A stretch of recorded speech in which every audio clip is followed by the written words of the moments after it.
Bienvenue chez vous avec Jacques Florentin, qui est notre invité. Bonjour Jacques. Bonjour Jean-Luc. Pharmacien et auteur de ce livre que je vous recommande, Plantes médicinales, si vous voulez un petit peu tout savoir. En réalité, avec Jacques, on prend un petit cours, mais ensuite, si vous voulez mieux connaître la plante, mieux vous soigner par les plantes, eh bien, il y a des traditions et des thérapeutiques qu'il faut connaître. Et c'est dans ce livre. Jacques, avec vous, aujourd'hui, on va parler du thym, page 46 dans le bouquin. Alors, le thym, qu'est-ce qu'on doit savoir? Parce que du thym, on peut tous en avoir, que ce soit sur son balcon ou dans son jardin. Exactement, c'est un aromate, donc là, effectivement, tout le monde le connaît pour la cuisine, mais à plus forte dose, c'est une plante médicinale extrêmement intéressante. Et quand on regarde les traditions, les Arabes en parlaient depuis plus de 1000 ans. Et ils en parlaient essentiellement pour des maux d'estomac, pour des douleurs abdominales, des colites. Et aussi, par la suite, ils l'ont utilisé dans toutes les infections pulmonaires, la toux, etc. Comment ça se passe? Alors, on le rajoute quoi, aux aliments? On le prend? Alors, non, là, il faut le prendre à des doses suffisantes. Et comme on le voit, c'est une plante à huile essentielle, c'est-à-dire quand on va la manipuler et qu'on sent, ça sent très très bon. Ça sent très bon. Donc, le principe actif, c'est une huile essentielle. Il y a 12 millilitres d'huile essentielle par kilo de thym frais, donc c'est très concentré. Et c'est cette huile essentielle qui a ses propriétés. Donc, c'est un arbrisseau qui pousse dans tout le bassin méditerranéen.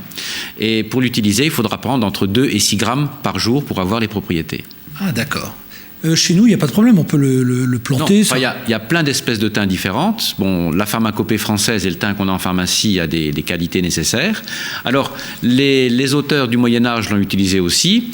Ensuite, on a utilisé à partir du 19e siècle, surtout pour toutes les affections pulmonaires et même la coqueluche. Et c'est donc cette huile essentielle qui a des propriétés intéressantes.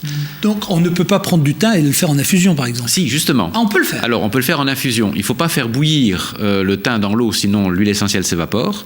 Mais les travaux ont montré que c'est une plante extrêmement intéressante et surtout son huile essentielle avec des propriétés antibactériennes. Et là, on a testé sur de nombreuses bactéries, on a très bons résultats.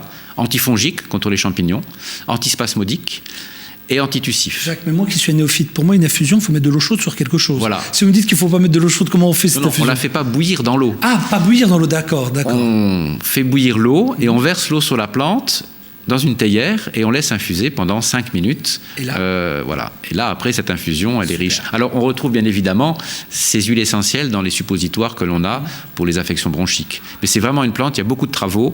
Et je dirais même dans les infections intestinales, pulmonaires et urinaires, cette huile essentielle est intéressante. Ben voilà, on en sait un petit peu plus sur le thym.